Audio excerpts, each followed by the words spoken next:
Sa gitna ng mga isyu at tensyon sa Pilipinas, naglabas ng ulat na mayroon umanong ski plan sina PBBM at Liza Smags sakaling magkaroon ng pagkakagulo sa bansa. Ayon sa mga ulat, layunin ng kanilang ski plan na itaka sa mga perang kanilang nakamkam sa kanilang termino. Ang planong ito ay nagdulot ng mas marami pang pag-aalala at agam-agam sa kahihinatnan ng bansa. Marami ang nagbayag ng kanilang pagkabahala sa posibleng pagtakas ng dalawang personalidad na ito. Binibigyan diin ng ilan ang kahalagaan ng tamang pananagutan at pagpapakita ng tapat na liderato sa mga panahon ng krisis at pagsubok. Sa kabila ng mga ulat at akusasyon, nananatiling tahimik ang kampo ng Kuting ng Norte at ni Ahas hinggil sa naturang issue. Sa ngayon, patuloy ang pagsubaybay ng publiko sa mga kaganapan at pagkilos ng mga lider ng bansa.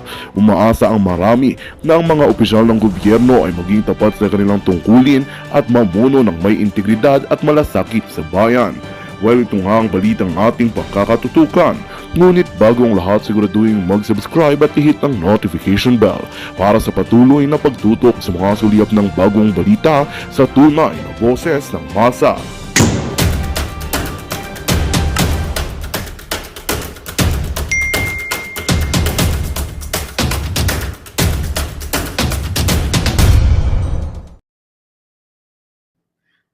Pinanghimasukan ba tayo ng China? Kinakausap ko kayo, hindi ko pinagtatanggol ang China. The reason why I am speaking up, kasi ayaw ko po kayong isabak sa gyera ni isang delata. Wala kayo sa bag nyo. I am very emotional. Kasi delikado na yung sitwasyon na ngayon, mga palangga.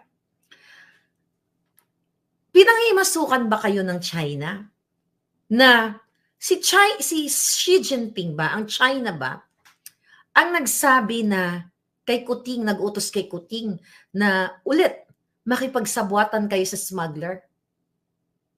Si China ba ang nagsabi na palabasin sila Sayarot?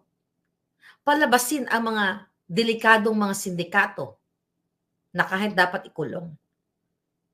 Pinangimusukan ba ng China ang pagmamanufacture ng pulburon sa atin? Well, yung ibang sindikato, katulad ng mga sabwat ni Lisa, but not the whole China. Si China ba ay pinanghimasukan niya ang pagpapatakbo sa PCSO? Na dapat, si China ba nagsabi dapat manalo si Lisa at si Mel Robles lang ka every other day?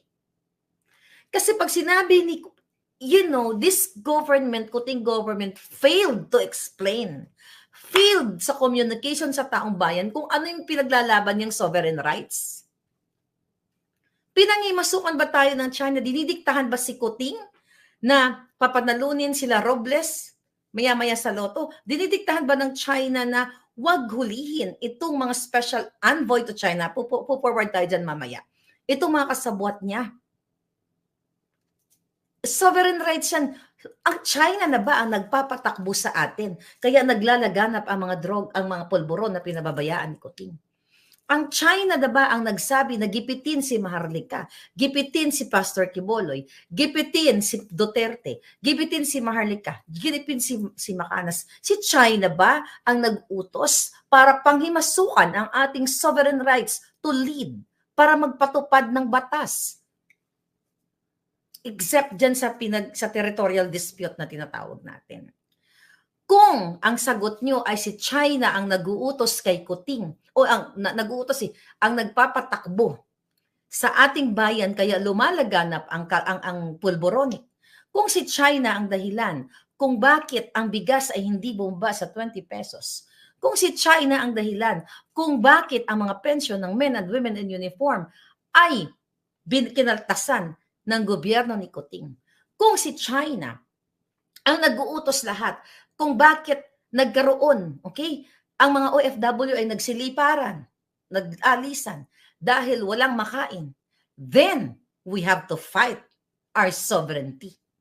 Then, kailangan nating labanan sila kung ang China ang nagpapatakbo sa ating bayan. Question: sino ba ang nanghihimasok sa soberenya ng Pilipinas in terms of to lead and to decide when and where or when to go to war? Alam nyo na yan, di ba? Alam nyo kung anong kasagutan.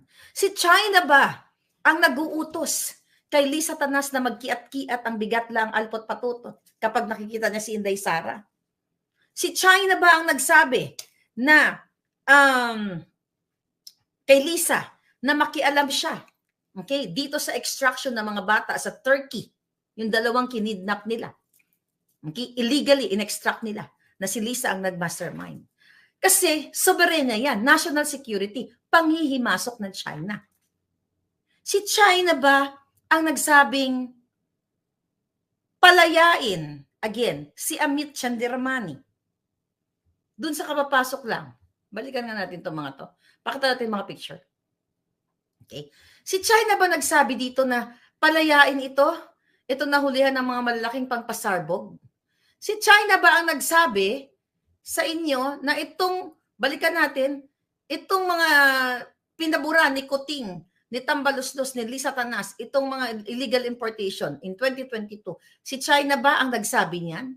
Kung si China ang nagpapatakbo o nangihimasok sa atin, si China ba ang nagsabing isama ni Kuting si Mark Anthony Sayarot sa kanilang mga travel at maging pagkipagsabuatan sa pag-manufacture ng pulburon?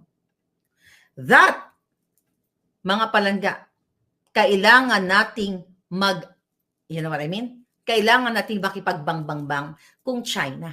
Pero hindi. Hindi si China ang nagdedesisyon sa atin, sa ating bansa, Pilipinas. You know what I mean? So bakit ka makikipagbangbang instead na, again, diplomatic, dialogue. Tuloy natin ang sinabi ni Hinayupak na Kuting. Kailangan ninyong paghandaan ang nagbabadyang parating.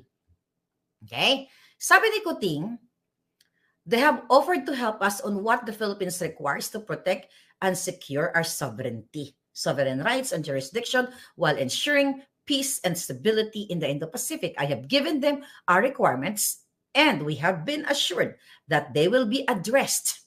Okay? Over ano yung requirements na binigay niya? Ano ang kapalit? Ano yun, Kuting? Tuloy muna natin. Over the succeeding weeks, there shall be implemented by the relevant national government agencies and instrumentalities a response and countermeasure package that proportionate, deliberate, and reasonable in the face of the open and abating and illegal, coercive, aggressive, and dangerous attacks by agents of the China Coast Guard and the Chinese Maritime Militia. Ito mga tinutura ni Kuting na nangyayari dyan, kaya sinasabi niya sa water cannon, manageable ito. Ilan ang nakanon na bugahan ng tubig? 2, 3. Over sa millions Filipinos na isasalang kayo sa kaguluhan o sa bang. Sabi ni Kuting, we seek no conflict with any nation, more so nations that purport and claim to be our friends, but we will not be cowed into silent submission of subservience. Filipinos do not yield. Hindi daw tayo susuko sa kanila. Alright? Mga palangga, anong ibig sabihin ni Kuting dito sa countermeasure? Ano ba ibig sabihin ng countermeasure? Ito ay countermeasure package na sinasabi niya. Ito yung strategy niya na may basbas ng kanyang mga boss. Okay, lalo si Lisa Tanas para i-counter ang China. When you say countermeasure, ano yung kanilang ibato sa kanilang kalaban? Ano itong counter package na ito na sinasabi nila?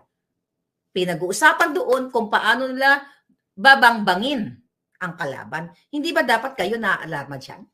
Imbis, ulitin natin, ang pinag-uusapan ay jobs. Murang bilihin,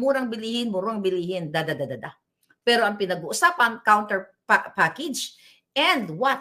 Threat na may malaking kaguluhan na magaganap. Ito yung countermeasures na sinasabi nila.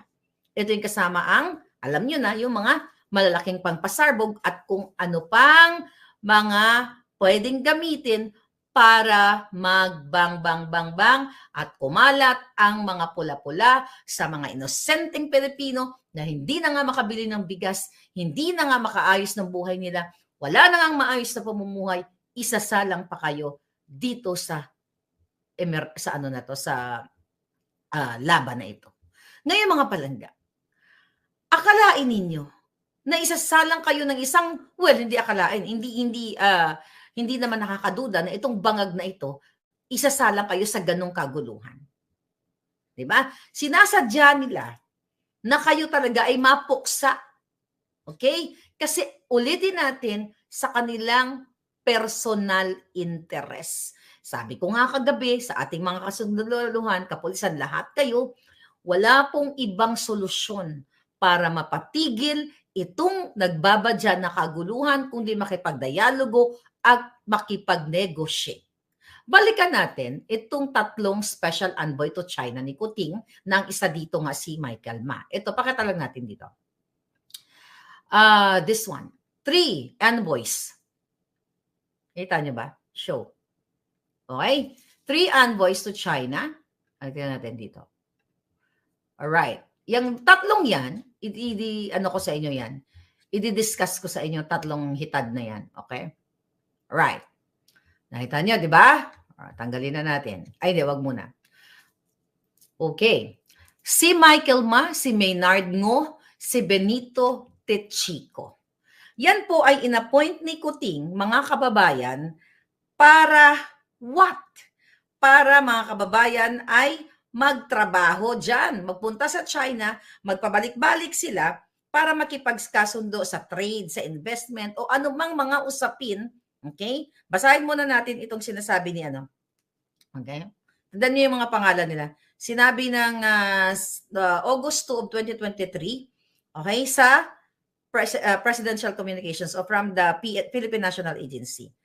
In-appoint yan, okay, sabi dito, Techico and Ngo's appointments was announced on Facebook by the Presidential Communications. Okay, that was February 21 and March 3.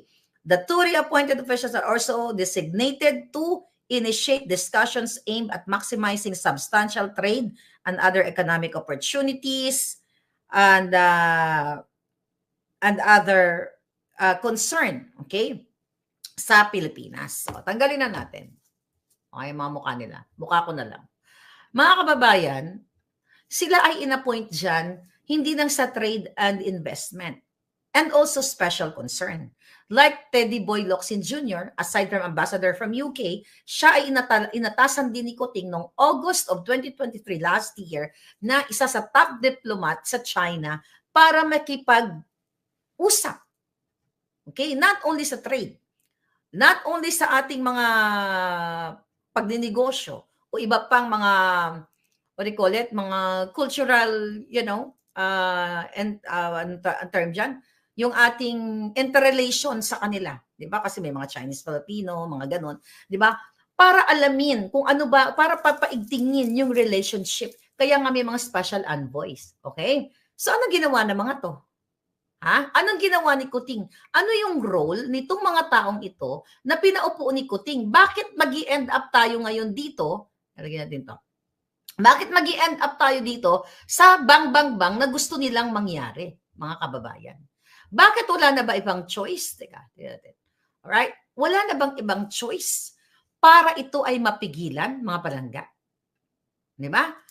Ano yung itong paparating, okay? Itong paparating na kaguluhan na ito, mga palangga, makukuha ito sa what? Sa pag-uusap, sa dialogo. Pero gusto nilang itodo na. Ngayon, ang question ko kanina sa inyo, ang gobyerno, okay, sila ay mina-mind conditioning kayo, but sinabi ba o nagbibigay ba ng impormasyon o ng edukasyon, ng komunikasyon o nagpapahalat-hala ba sila ng mga kaalaman na kapag may mga potensyal o nagbabadya na kaguluhan sa isang bansa, yun nga yung tinatawag kong bang. Di ba? Dapat ihanda ang taong bayan. Number 1, ha? Ang sabi nga sa title natin, emergency preparedness. Ano ang gagawin mo kapag nagkaguluhan? Meron bang information dissemination?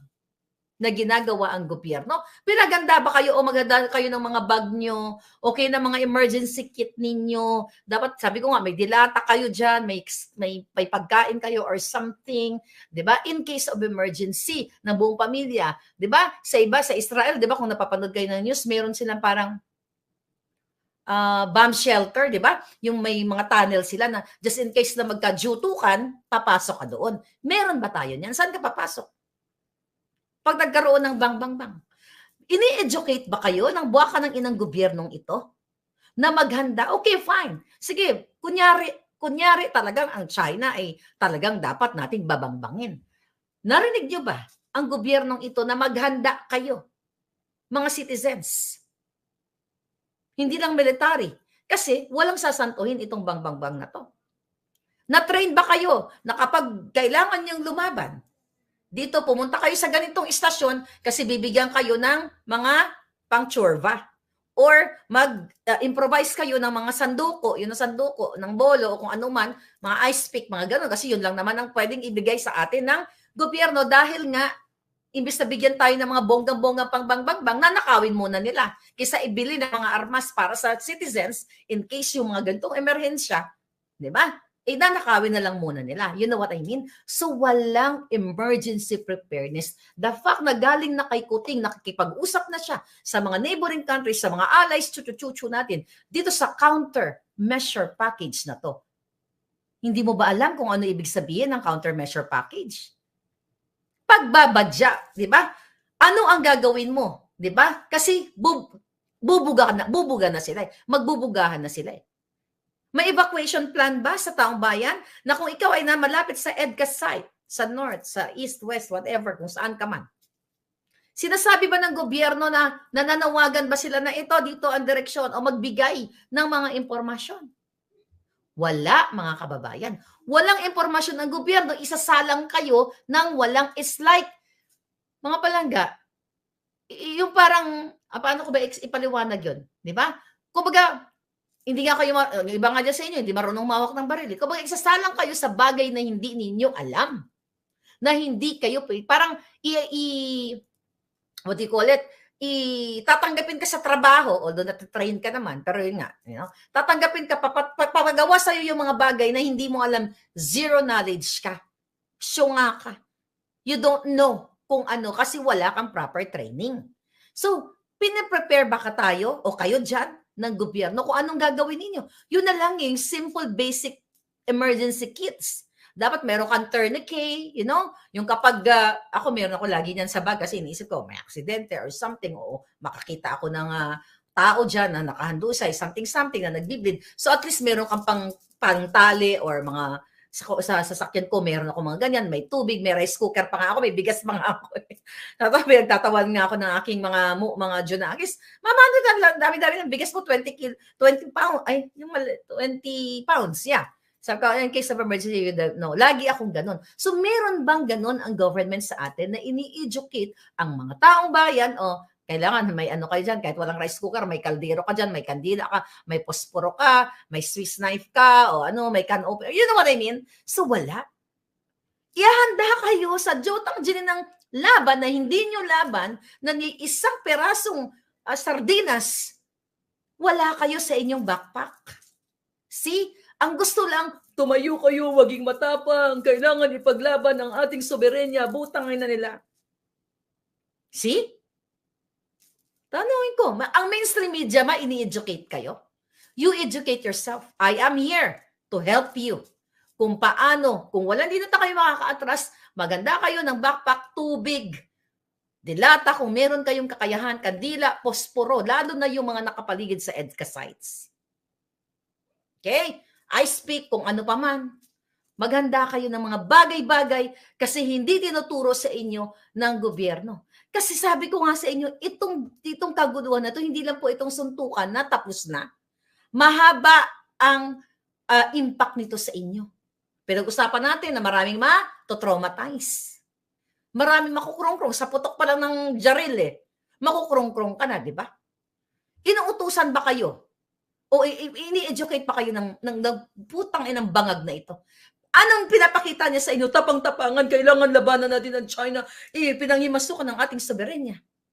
Pero ang totoo, sila, okay? Sila ang taksil, ulitin natin, taksil, taksil, taksil sa bayan. Okay? Hindi tayo pinanghimasukan ng China, hindi China ang nagkukontrol sa atin. Hindi China ang nagpapatakbo, ang pumapasok sa, nanghihimasok sa ating pamahalaan. Dahil mismo yung special envoy na sinabi ko, si Tichiko, si Ma, si Ngo, anong ginagawa niya sa China? Nakipagsabuatan lang sa smuggling business ni Lisa. O paano yan? Pag nagkabang-bang-bang, putol na yung smuggling business. No? O nakakuha na kayo ng maraming pera. Kaya na ayos na yung mga frozen accounts. Kaya you don't care about the Filipino people. Sige nga, tanungin ko nga kayo, kung ako dito, ay nagsisinungaling, mayroon ba pinost ang presidential communications? Meron bang pinost ang AFP at DND in the past few days dahil na pinaghahanda ang taong bayan sa nalalapit na kaguluhan na maghanda ng mga emergency kits? Hindi lang ito tapang-tapang, matapang ako, susugod ako. Gagamitin, isasaksak sana ng gobyerno ang katalinuhang pag-iisip na sa laban, hindi lang pang maskulado. Hindi lang pwedeng ganda lang ang alindog lang ang pwede mong ilaban. Ano yung long-term plans? Ano yung effect? Ano yung, let's say, ongoing na ang bang-bang-bang? Ano ang gagawin ng taong bayan? Saan sa tatakbo? Siyempre, maapektuhan mga transportation, sinabi na natin kagabi yan, signal and everything, di ba? Maapektuhan yan kasi babang-bangin yan magkaroon ng mass destruction. Saan pupunta? Wala naman tayong bomb shelter katulad ng Israel. Do we have that? Baka hindi ko lang alam. Meron ba tayong bomb shelter sa Pilipinas? I don't think so. Kasi kung meron man baha, di ba? Kasi binabaha tayo. So yun yung sinasabi ko na hindi kayo ini-educate ng gobyernong ito. Sinasabi na kailangan maging matapang kayo. Sabi nga, you have to choose your battle. Bakit ka susugod sa taong ang dala ay Armalite? Ang dala mo lang sundang? Gago ka ba? O bangag ka ba? Nakapulburon ka ba? You know what I mean? Wala silang educational drive for you to prepare kahit man lang emergency kits. Yung mga doctors, nurses, I don't know.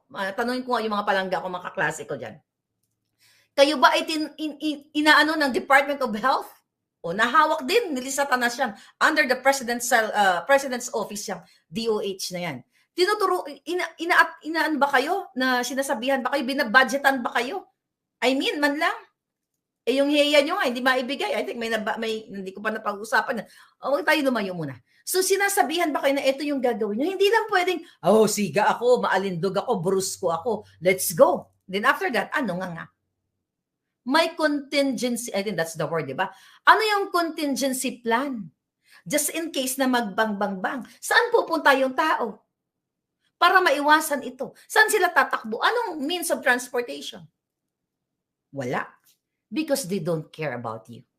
Gusto lang nila na isa lang kayo dahil sa self-interest ng buwakan ng inang Kuting Junior na ito. Itong hayop na pamilyang ito. Dahil nga, ang ginagawa nila ay hindi para sa inyo. Di ba? Itong panghimasok na sinasabi ni Kuting, na pinanghimasukan ang ating mga soberenya, o ang soberenya pala. Anong ibig sabihin nun? Di ba? Hindi ba sila Kuting, si Tambaluslos, ang mga puwaka ng inang mga kongresista, ang nanghihimasok sa ating konstitusyon at lumalabag sa ating konstitusyon dahil sa jutang ginemes na charter change na inuuto o binabayaran ng mga taong bayan para pumirma, para manatili sila sa pwesto. Hindi naman China ang naghimasok sa ating sovereign rights para magkaroon tayo ng demokrasya o normalcy na dapat tayo ang mag-decide dito sa pagpapalit ng konstitusyon na gusto ng mga putang inang ito. See that? Nga palangga? Kaya mag-isip-isip kayo. Mag-isip-isip kayo sa ginagawa ng hinayupak na gobyernong ito. Imbis na iwasan itong kaguluhan na ito, makipag-what? Usap-usap-usap, makipagkasundo, o if you want what? Multilateral diplomacy? Makipagsundo ka sa ganito. Wala Kinakausap ni Kuting, gusto ng bang-bang-bang Di ba? Imbis na ampatin itong kaguluhan, baka matulad na tayo sa Ukraine and Russia. Di ba? Oh. And Israel. At sa Palestine. Nyeta. So kung magpaka-hyper. Mahayop talaga to. Mga palangga. Napag-usapan natin kagabi. Ang tungkol sa epekto ng bang-bang-bang. Ekonomiya. Kabuhayan nyo nga. Puso nyo. Lahat. You name it. Negosyo. Wala kang patutunguhan.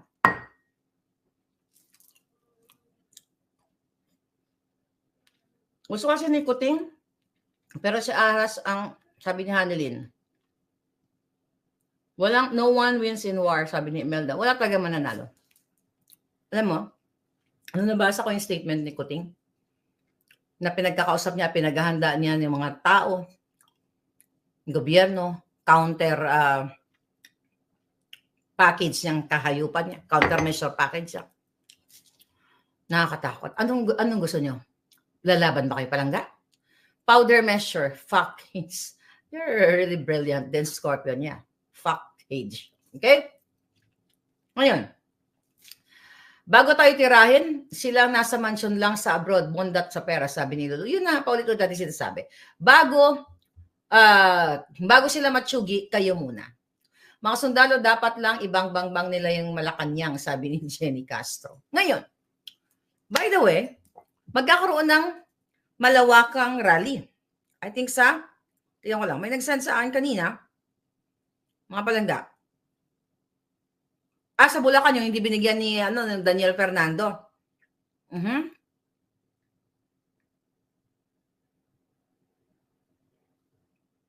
Okay. Mga malawakang rally. Nakarating sa akin na even yung mga malalaking religious group, they will join us. You have to act now, mga palangga ko. Mga pastor, mga pare, madre. Imagine niyo. Tuwang-tuwa kayo. Yung mga dilawan ngayon, sinasabi nila na si Kuting daw ay may balls para lumaban sa China. Really? Mula sa kanilang pag-criticize kay Kuting noon, diktador, bangag, whatever, lahat. Tapos umayon na sila kay Kuting na dapat magkaroon ng bang-bang-bang. Really? Gusto talaga, imagine niyo kung gaano ka-twisted ang utak ng mga to. Umaayon na sila kay Kuting, even ang mga mainstream media na tahimik, na dapat magkaroon ng bang-bang-bang sa Pilipinas. Saka pupulutin. Wala nga kayong sabi ko wala nga kayong bag for medical emergency. For kahit man lang 3 sardinas yata, wala kayong mailagay sa bag ninyo. Kandila, posporo, lighter, o kung ano man. But you have to be ready if you can afford. You have to be ready. Yung mga, ako nga meron akong wala lang dito, meron akong, sinabi ko na sa inyo yun meron akong tableta for kaguluhan, for gera. 3 yun binili ko in case of yung tablet, nakakainin mo lang 4 na tablet na mabubuhay ka. Makaka-survive ka for 30 days something. Binili ko yun sa Amazon. Meron ako noon.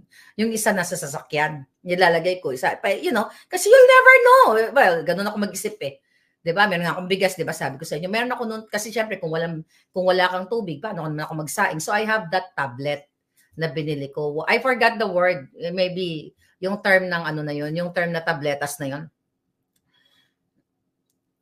Baka po, pag mag-agreement na pag natuloy ang bang-bang-bang ibigay sa kanila ang frozen veggies nila. Kaya ganyan si BBM, sabi ni Hazel Corpus. Ganun na nga palangga. Di ba? BBM as a war freak, sabi ni BBS Las Vegas. Nakakatawa ang comment sa mainstream media, lalaban daw sila. Sagot ko, di ba, dapat awatin ang giyera. Yun na nga Imagine mo kung gaano sila ka-utak dilis. Gusto nyo ba? My God, gusto nyo sinong taong gustong sumabak sa ganung kaguluhan? My God, ang sarap mabuhay. Lalo na kung nasa patas ka na pamumuhay. Tapos sasabak ka sa ganun? Hindi naman natin kailangan makipagbangbangan Ang loyalist at kakampik, dilawan supporter lang ang lalaban. Oo nga, sila na lang ang lumaban dapat.